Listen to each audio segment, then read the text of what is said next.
4 gates of entrepreneurship. And of course, the first gate of which is preparation and pivot. It has been discussed with us and we've learned so much. Now we are ready to proceed to the second gate. The second gate is marketing and strategy. And I am very excited to share with you our last but not least speaker. He is Dennis Balajadia. He graduated with a course in BS Management of Applied Chemistry to help first-gen parents with a family business in the pharmaceutical industry. He has worked for 2 years as a licensed stockbroker on the Philippine Stock Exchange and has joined the family business thereafter. He and his wife co-founded the Dragon Edge Group with the help of his parents, but he self-studied through marketing and entrepreneurship, read all the books he can get his hands on, and eventually graduated with a Master's of Entrepreneurship in the Asian Institute of Management. Wow. He has also created Beach Hut Sunscreen, which I am a big fan of, Cycles Baby Detergent, Cradle Bottle Wash, and many, many other brands. He has expanded globally and opened offices and is sold in stores in Indonesia and also formerly in Thailand, Vietnam, and China. He may have failed before, like any other startup, but what he cherished the most is learning from every experience and how he has grown from it. As a lifelong learner, he passionately works with a team called Degsters to grow Philippine brands and Asian brands by solving problems and the customers currently have in the different categories of baby care and sun care. I am a fan of his brand, and I am sure you are going to get inspired by him too. Without further ado, let us call Dennis. Thank you for that introduction, and hello everyone. Okay. So this is my wife, Emily, my co-founder and co-CEO. This is our company, Dragon Edge Group, and my team at the upper right. So, ang company namin, ang purpose namin is we believe in spreading joy, excellence, and positivity. So for today, I'd like to share with you our story, coming from the pandemic, and with 4 items on the agenda. The first one is how our business was affected negatively by the pandemic. The second one is the story behind a new brand that came about from the pandemic. The third would be yung parang cautious expansion natin coming from it, and what I believe to be one of the best teachers. Okay, so let me start. These are some of our products, some of our brands. Our main categories are in baby products and sunscreen. We broke shelf 2006, and we are available nationwide, and we're also selling in Indonesia, in Bali, and in Greater Jakarta. Other countries again in the future. And when the pandemic hit, alam niyo naman dahil may sunblock kami, that was hit really, really bad. This is how it looked like when the pandemic hit. Beach Hut as a business went down by as much as 90% versus previous years. So it's totally devastated. The stores were closed, and nung naalala nyo pa yung lockdown, it started March 2020. That's actually the worst possible month to start the lockdown, because that's summer for us. That's what peak season namin yon. And at that time, puno ang warehouse ng stocks. We started delivering sa stores. Lahat yon sinole, lahat yon nag-expire. And it was a very difficult. Buti na lang may baby brands, may baby products. Yun ang bumuhay sa company namin. During that time, we had to repurpose people. So yung dating nagbebenta sa beach, mag-e-com tayo. Diba? Magbenta tayo sa online platforms. And we tried as much as we can to hold people in their roles and have a job. But eventually, we had to let go of some people a few because of the pandemic. It was really difficult. We talked to suppliers to extend credit. And it was a real threat at that time to the viability of our company. It was very difficult. Kala mo, kung BChat represents a big part of the business at 90% decline, kala ko magsasara na kami. Now, that's one difficulty about the viability of the company. But the other one is yung team, yung Dexters, what we call ourselves, yung mga tao. It was also difficult because yung mental health and you want some sanity. So ganito yung mga ginagawa namin.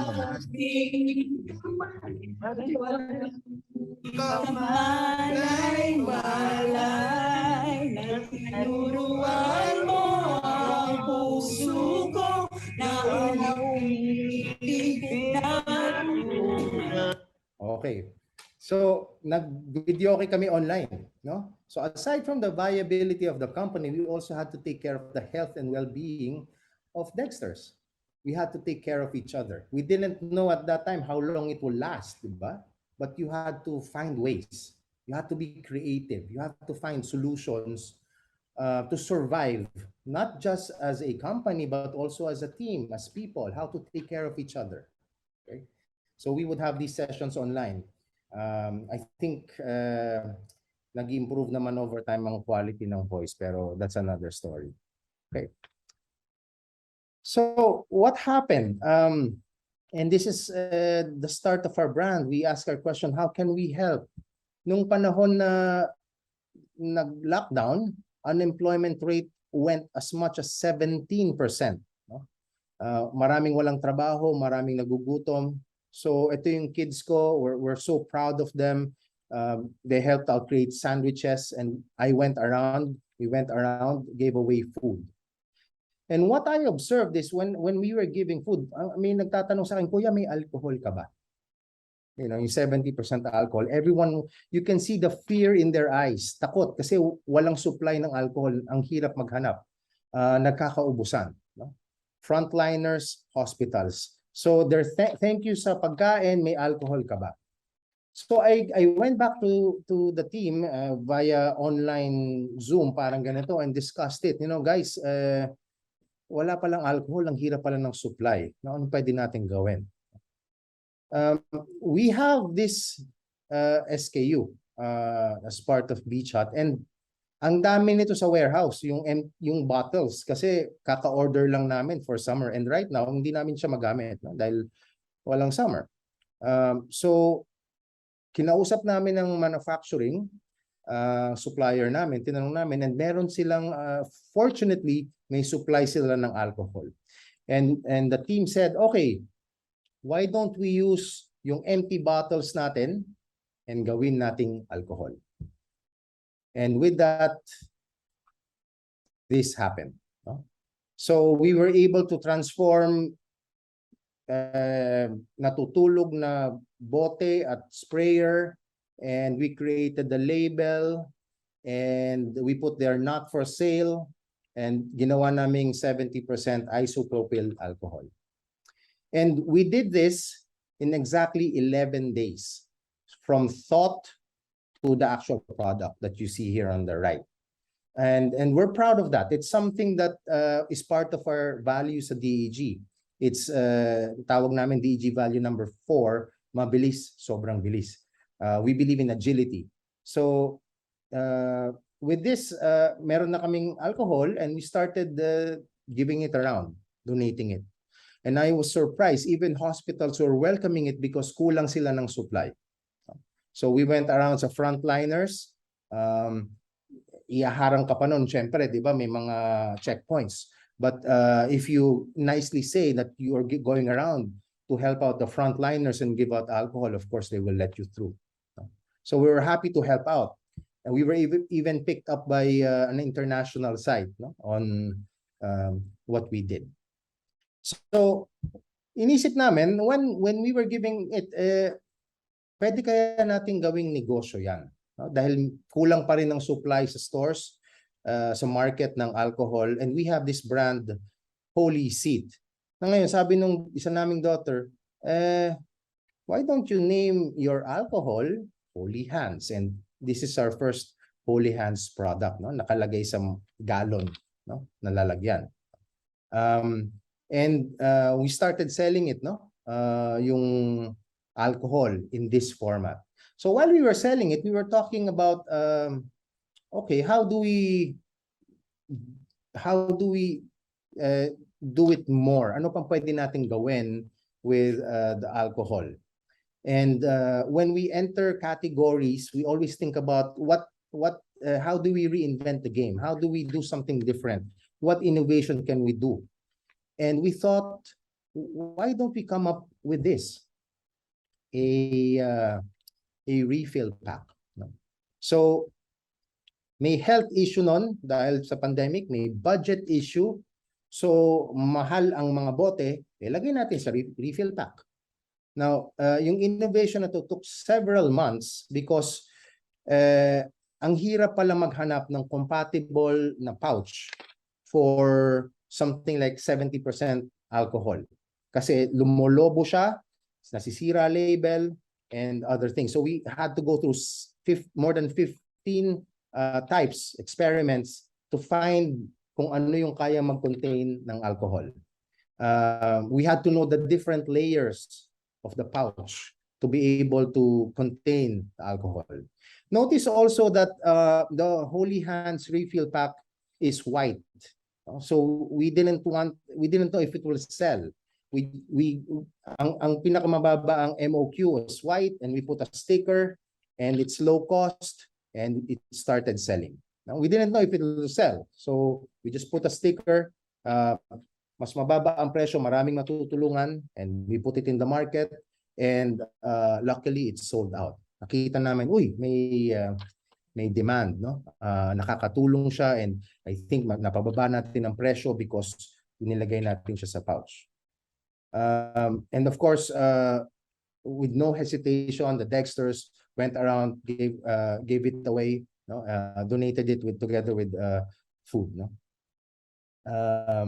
That reflects yung DEG value namin na number one, do the right thing always. And I think at this point in time, that was the right thing to do. When it was starting to sell, no? Pagdating sa expansion, we had that alcohol, it's starting to sell. We had resellers. Okay, we started to think big. Okay, where will this product go? No? Anong gagawin natin dito with our first and only refill pack in the country ng alcohol? And sineryoso na ng team. Sabi natin, okay, lagyan na natin ng, I think it can be a brand, no, that we can grow. No? We don't know how long the pandemic would be. We would need to, let's put a name to it. No? And from there, lumabas ang pangalan na Covex. No? The team came up with it. And it's again, the first and only rubbing alcohol refill pack in the country, making it more affordable for many. Again, it's also white with sticker, and the reason behind that is as we start to invest in packaging, we still want to continue selling, no? So nilagay muna namin sa puti with sticker, and over time we did invest in the printed doy pack, no? So it looks like this, no? So printed na siya, maganda na siya, front and back, using the technology that we discovered, no? We learned kung what layers will be needed, doon namin in-apply. So nung una, tinatawanan pa nga nila yung sa kaliwa, no? Sabi nila, ay may suka pala kayo, no? So syempre, hindi suka yan, alcohol yan. But ang tawag ko dun is ugly babies, no? Sa simula, products look ugly, no? But ang important is you time it right, and then you can still improve. And over time, lumabas na yung Covex natin. So, as we were selling it, we also observed when we go out in the market to buy groceries and our tools to fight COVID, one of them yung spray, yung disinfectant spray, yung parang Lysol, palaging out of stock at napakamahal. And this experience is something that we shared with our friends and our family and people in the office. So we said, okay, why don't let's talk to our manufacturing. Ano kaya natin gumawa nun? And when we went there, we saw that they had unused cans and unused caps. No? Dahil nga nag-pandemic, may mga orders na hindi tumuloy, may natutulog dun na mga lata at mga cap. No? And from there, we came up with a disinfectant spray, Covex. So the one at the back, as you can see, stickered din yon. No? And this is the product now. But at that time, we used mga natutulog na lata, no? It's not being used, gawin natin siyang produkto. And the reason this is red is because they had an oversupply of red caps. So ginamit na natin, ginawa natin brand and naging Covex spray. This is already the printed version after some time, but the old version was the sticker. No? So we were able to come up with it ng low cost. And after that, naglabas na rin tayo ng wipes. So kumpleto na siya. It became a Covex family to help you fight and protect you from COVID. Over time, as we started to sell, we also had it tested. And we're happy that it passed with flying colors. No, it is proven to kill SARS-CoV-2 virus, ang ating Covex 9. This is Boracay ng April 2022 of this year. No? This is how it looks like now. No? If you go there now, we're thankful actually to see this. No? Na ganyan na ang tao ngayon at may ekonomiya na at nagsasaya ang mga tao. But this is how it looked like November 2020 when we went there to survey the area kung kumusta yung negosyo. Walang tao. Walang tao. And there's beauty in it. No? So naglakad ako, sama ko si Emily, and we surveyed the area. At pag-uwi namin, pinapak ako ng sand mite, no? Ng niknik. It took me 2 weeks to recover. So those of you who are unfortunate na nagkaroon na ng ganitong situation, na kinagat ng niknik, napaka-hassle. It takes too long to recover, ang hassle. Instead of bringing home good memories from the beach, you have 2 weeks of itching. I was totally pissed. Totally pissed dito. And because of that, lumabas to. We came up with sand mites, no? The world's first and only anti-niknik sand mite spray in the world. No? So we added it into the bite block family. Okay, so this is also a pandemic product. No? Ang sand mite pala, kapag hindi nalalakaran ng beach, pag hindi nagugulo ang sand, they thrive. No? So nung Boracay at that time, madami sila because there were no people. And before naman, sa Boracay, walang ganon. Pero ngayon, dahil maraming beaches ang Pilipinas na walang tao, dumami ang niknik. And if you go there, you need this. Otherwise, kakagating ka ng niknik, papapaking ka. Alright. So we're happy na this one came out as well. No? Okay, so I think one of our best teachers sa na nangyari is yung pandemic. And I consider it to be one of the best teachers because it's like yung life event. Yung life event natin, it can be like the first day in school, yung wedding and having a baby.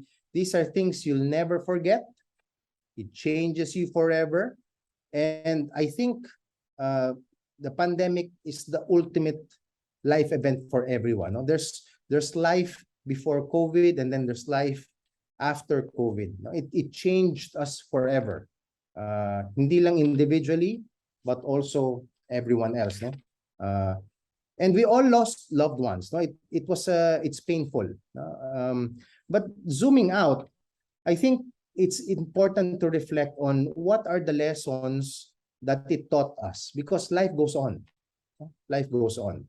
And I'm here to share with you some of the things na I think lessons coming from the pandemic.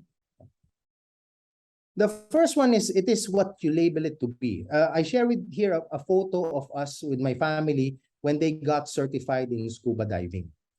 And I think hindi mangyayari yon kung hindi we got bored dahil sa COVID. Ano kayang gagawin natin? And when things are easing out, we decided na let's dive. And we had yung bonding.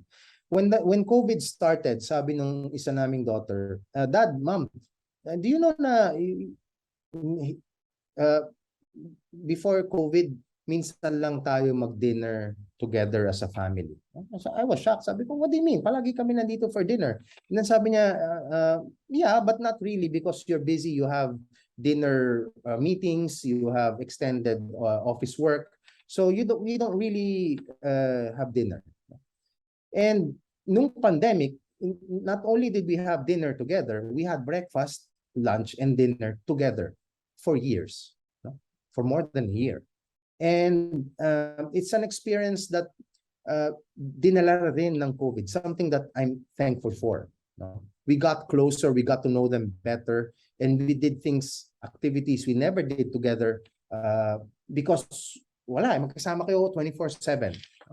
It's a good thing. And that's how yung mindset, how do you label it? The second is opportunities are everywhere. Stay curious. Good thing we went out and gave away sandwiches. It eventually led to COVEX. Buti na lang, pinapak ako ng niknik and led to sun mite spray. Now, because of that, I'm closer than ever to my loved ones, to my friends and partners in business. And ang number 3 is begin with what you have. During the pandemic, di ba may mga papadalang pagkain ng family or magpapadeliver ka, and sabi ko, I think we can do a better sushi bake, or yung ibang pinapadala na pagkain, but I'm not a chef, I don't know a thing about in the kitchen, so even if I know pwedeng mas maayos na sushi bake, I couldn't make it. Or for example, I think pwedeng may mas magandang air purifier, but I don't know a thing about electronics or appliances, but I think I know something about personal care products, household products, because that's what I do. I think in my network, meron akong pwedeng tignan na mga cans at mga produkto at formulation, because again, that's what I do. So you don't have to look far. Begin with what you have. Begin with your skills, begin with your network, begin with your assets. That's where you find the innovation, the opportunities. Don't go too far to areas na hindi mo naman expertise or hindi mo kilala, because it will be much, much harder. And with that, I'd like to thank everyone. Thank you for listening.